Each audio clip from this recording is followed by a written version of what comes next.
Hello hello hello. तो hello guys, कैसे हैं आप लोग। इस वीडियो में एलिसीड के चैप्टर 262 एंड 263 को एक्सप्लेन किया गया है। अगर इसके पहले का चैप्टर नहीं देखा तो कमेंट बॉक्स में प्लेलिस्ट का लिंक है, जाकर देख सकते हो। चैप्टर शुरू होता है और हम देखते हैं एंड्रे काफी गुस्से में एक जगह बैठा होता है। इतने में उसका एक सबऑर्डिनेट आता है और कहता है, मास्टर हमें माफ कर दें, हम अर्थक्वेक को नहीं ढूंढ पा रहे। इतने में सीन शिफ्ट होता है और श्नोडर कहता है, क्या तुझे ये लगता है कि एंड्रे और केजन की फाइट के इम्पैक्ट से अर्थक्वेक मर गया है। असल में रॉयस को यहाँ पे ये लग रहा होता है कि अर्थक्वेक केजन के अटैक से ना मतलब काफी ज्यादा डैमेज था। वो आपने देखा था पिछले चैप्टर, मतलब जो उनकी फाइट हुई थी उसके जो इम्पैक्ट था उसकी वजह से अर्थक्वेक की जो बॉडी थी ना वो मतलब वैनिश हो गई, मतलब खत्म हो गई एक तरीके से। इतने में रॉयस कहता है, हाँ मास्टर मुझे तो ऐसे ही लगता है, क्योंकि जहाँ फाइट हुई थी हमने उसका सराउंडिंग एरिया और इवन के पूरा फ्रेम भी देखा, हमें अर्थक्वेक कहीं नहीं मिला। इतने में श्नाउडर कहता है, वो कर्टन था, मैंने एक मूवमेंट के लिए कर्टन की पावर सेंस की थी, जरूर कर्टन ने ही अर्थक्वेक को जान से मारा है। इतने में रॉयस पूछता है, लेकिन वो इतने कम टाइम में ऐसा कैसे कर सकता है, कर्टन भी तो अर्थक्वेक की तरह टॉप 50 में ही है ना। श्नाउडर कहता है, हाँ अगर हालात नॉर्मल होते तो अर्थक्वेक बच सकता था,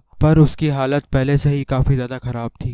कर्टन की रियल पावर उसकी हीलिंग एबिलिटी के पीछे छुपी हुई है। इतने में सीन शिफ्ट होता है और म्यूज पूछता है, जब मैंने सुना कि कर्टन टॉप 50 में है तो मुझे यकीन नहीं हुआ, क्योंकि कर्टन को उनकी हीलिंग एबिलिटीज की वजह से जाना जाता है। सूफरी कहती है, हाँ लेकिन उसकी पर्सनैलिटी के बारे में समझना उससे ज्यादा मुश्किल है, क्योंकि कर्टन भी केडन की तरह अनप्रिडिक्टेबल है। देखो केडन कभी भी किसी से फाइट कर लेता है, लेकिन कर्टन को समझना ज्यादा मुश्किल है, क्योंकि वो कब क्या करे किसी को नहीं पता। कर्टन के पास हीलिंग एबिलिटी होने के बावजूद भी वो टॉप 50 में है, फिर भी वो जल्दी किसी को हील नहीं करता। म्यूज पूछता है, फिर सर कर्टन अपनी हीलिंग एबिलिटी पे इतना क्यों फोकस कर रहे हैं, अगर वो अपनी कॉम्बैक्ट एबिलिटी पे फोकस करते तो और ज्यादा पावरफुल होते। सूफरी कहती है, यही चीज तो कर्टन को यूनिक बनाती है। पास में एक अवेकनर था जिसके रिलेशन कर्टन के साथ अच्छे नहीं थे, उसको एक हैवी इंजरी हुई थी जो सिर्फ कर्टन ही ठीक कर सकता था। वो अवेकनर कर्टन से अपनी इंजरी ठीक करवाने के लिए अपना सब कुछ देने को राजी था, तो कर्टन ने भी उसका ऑफर एक्सेप्ट कर लिया। म्यूज कहता है, तो अच्छा कर्टन तभी किसी को हील करते हैं जब उनको इसकी अच्छी कीमत मिले। सूफरी कहती है, नहीं, कर्टन ने उसका ऑफर इसलिए एक्सेप्ट किया ताकि उसके मुंह पे जाके मना कर सके। सोचता है, कर्टन ने झूठ बोल के उस अवेकनर का ऑफर एक्सेप्ट किया ताकि उसके मुंह पे जाके मना कर सके। सूफरी कहती है, केडन और कर्टन दोनों की पर्सनालिटी अलग है, इसी वजह से वो एक दूसरे को पसंद नहीं करते, लेकिन मुझे ये समझ नहीं आ रहा कि उस दिन वो दोनों एक साथ कैसे थे। सीन शिफ्ट होता है और हम देखते हैं केडन, कर्टन और जीवू घर वापसी आ गए होते हैं। कर्टन कहता है, जीवू मैं बोल रहा हूँ ना कि मैं तुझे हील कर देता हूँ। जीवू कहता है, सर जी मैं ठीक हूँ, मैं आपको परेशान नहीं करना चाहता। कर्टन कहता है, तुझे ऐसे देख के मुझे ज्यादा परेशानी हो रही है। जीवू कहता है, सर जी मेरी बॉडी को सेल्फ हीलिंग की भी आदत डालनी होगी, पर मैं काफी शुक्रगुजार हूँ क्या आपको मेरी इतनी फिक्र है। कर्टन कहता है, मुझे कोई तेरी फिक्र नहीं है, बस मुझे तुझे ऐसे देख के थोड़ा गुस्सा आ रहा है। इतने में कर्टन कहता है, मैं बेसमेंट में रिकवर होने जा रहा हूँ, कुछ टाइम तक बाहर नहीं आऊंगा। इतने में जीवू कहता है, केडन क्या आपकी बॉडी काफी ज्यादा पेन फील कर रही है। इतने में केडन कहता है, ऑफ कोर्स दर्द हो रहा है, क्योंकि मैं तुझे कुछ सिखाने की कोशिश कर रहा था,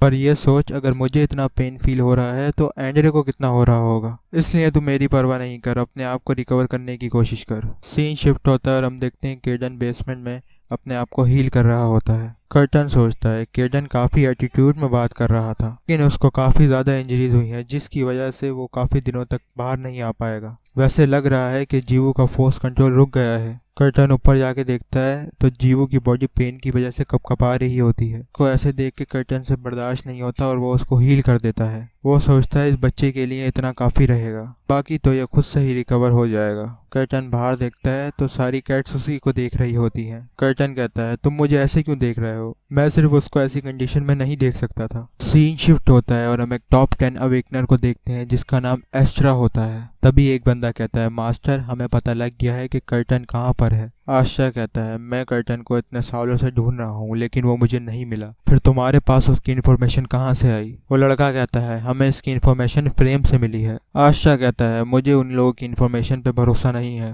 लड़का कहता है, ये इन्फॉर्मेशन डायरेक्टली सर एंड्रे ने दी है। एस्ट्रा कहता है, अगर ये इन्फॉर्मेशन डायरेक्टली एंड्रे ने दी है तो ये इन्फॉर्मेशन गलत नहीं होगी। सीन शिफ्ट होता है और हम जीवू को देखते हैं। जीवू सोचता है, मैं काफी अच्छा फील कर रहा हूँ, क्या मैं पूरी रात फोर्स कंट्रोल करके ठीक हो गया हूँ। ऐसा लगता है कि मेरी सेल्फ हीलिंग एबिलिटी कमाल की है। सीन शिफ्ट होता है और जीवू पूछता है, केडन अभी भी रिकवर हो रहे हैं ना। कर्टन कहता है हाँ उसने टॉप 10 से फाइट की है, उसको रिकवर होने में थोड़ा टाइम तो लगेगा ही, पर एंड्रे को भी काफी इंजरीज हुई होंगी, इसी वजह से वो फाइट के दरमियान में ही भाग गया था। तुझे टेंशन लेने की कोई जरूरत नहीं है, ये पहली बार नहीं है कि कर्टन को इतनी इंजरीज हुई हैं। और दूसरी बात, ऐसा सोचने की हिम्मत भी नहीं करी हो कि यह सब तेरी वजह से हुआ है, नहीं पता कब तू ये सब बकवास सोचना बंद करेगा। इतने में हम एक पास का सीन देखते हैं। कर्टन कहता है कर्टन तू पागल हो गया था क्या, तू नॉर्मली फाइट क्यों नहीं कर रहा था, तू हमेशा से ही टॉप 10 से फाइट करना चाहता था और जब मौका मिला तो तूने उसको ऐसे वेस्ट कर दिया। कर्टन कहता है ये मेरे फाइट करने का एक पार्ट है, प्लस ये एक अच्छा मौका था कि मैं जीवू को दिखा सकूं कि उसकी स्किल एक टॉप 10 पे भी काम करेगी। कर्टन सोचता है वो कमीना एक टीचर बनने के बाद कितना बदल गया है, इसी वजह से मैं कोई स्टूडेंट नहीं बना था। मैं वहाँ जिसक, सुबिन और वेन आ जाते हैं। सुबिन कहती है तुम हमारी एक्सपेक्टेशन से काफी जल्दी आ गए, वैसे तुम्हारी बॉडी के साथ ये सब क्या हुआ है। फिर जीवू उन सबको जो पास में जो भी हुआ है वो सब बताने लगता है।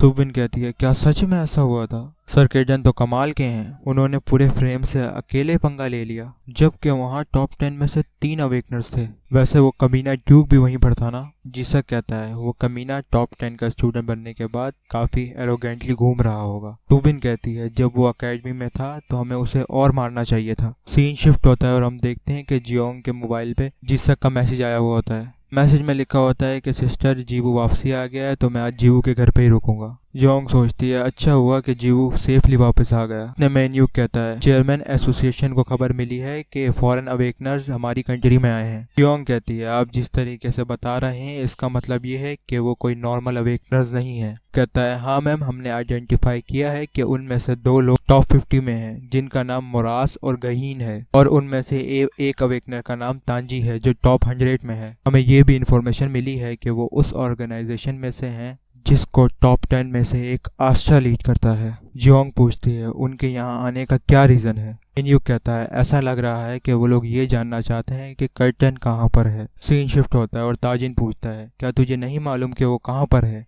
सोंगा कहता है हाँ सर, हमें नहीं मालूम कि वो कहाँ पर है। सोंगा सोचता है मैं इन्हें देखकर बता सकता हूँ कि ये लोग के कर्टन को किसी अच्छे पर्पज से नहीं ढूंढ रहे हैं। कर्टन ने हमारे प्रेसिडेंट की जान बचाकर हमारे ऊपर काफी बड़ा एहसान किया है, कुछ भी हो जाए मैं इन्हें नहीं बताऊंगा कि वो कहाँ पर हैं। ताजिन कहता है तुझे क्या लगता है मैं तेरी बात पे यकीन कर लूंगा। स्योंगा कहता है मेरी बात का यकीन करें, हमें मालूम था कि वो कहाँ पर है लेकिन कुछ टाइम पहले वो इस कंट्री को छोड़कर चले गए हैं। गहीन पूछती है क्या तुम फ्रेम जाने की बात कर रहे हो। हम जानते हैं कि कर्टन फ्रेम गया था लेकिन वो वापस आ गया है। सेंगा सोचता है अबे यार क्या वो लोग वापस आ गए हैं। गहीन और ताजिन कहते हैं हम सारी इन्फॉर्मेशन लेके आए हैं, हमें पता है कि कर्टन काफी वक्त से यही है, तो जल्दी बता कि वो कहाँ पर है। कहता है मैंने आप लोगों को पहले भी बताया है कि हमें नहीं पता कि कर्टन कहाँ है। टार्जिन कहता है आखिर तेरे जैसे अवेकनर की हिम्मत कैसे हुई हमसे ऐसे बात करने की। ये कहकर वो सेयंगा पे एक अटैक करता है जिससे वो बिल्डिंग टूट जाती है और सेयंगा उसके इम्पैक्ट से नीचे वाले फ्लोर पे चले जाता है। ताजिन कहता है इसी वजह से इन चीजों को बात करके सॉल्व नहीं किया जा सकता। इतना क्या कि वो अपनी पावर पूरी बिल्डिंग में फैला देता है जिसकी वजह से उस बिल्डिंग में काम करने वाले अवेकनर्स को प्रॉब्लम होने लगती है। ताजिन कहता है मैं अभी के लिए यहाँ तुझे छोड़कर सबको जान से मार दूंगा, लेकिन तभी सेयंगा अपनी पावर का यूज करता है जिसकी वजह से एक बहुत बड़ा ब्लास्ट होता है। इसी के साथ ये चैप्टर खत्म होता है। नेक्स्ट चैप्टर अगली वीडियो में। और भाई लोग मुझे पता है मैं 2 दिन के बाद ये वीडियो डाल रहा हूँ, असल में मेरी जॉब का थोड़ा इशू चल रहा है जिसकी वजह से मुझे टाइम नहीं मिल रहा वीडियो एडिट करने का। जैसे ही वो प्रॉब्लम सॉल्व होती है फिर मैं डेली वीडियो डालूंगा। तब तक के लिए बाय बाय।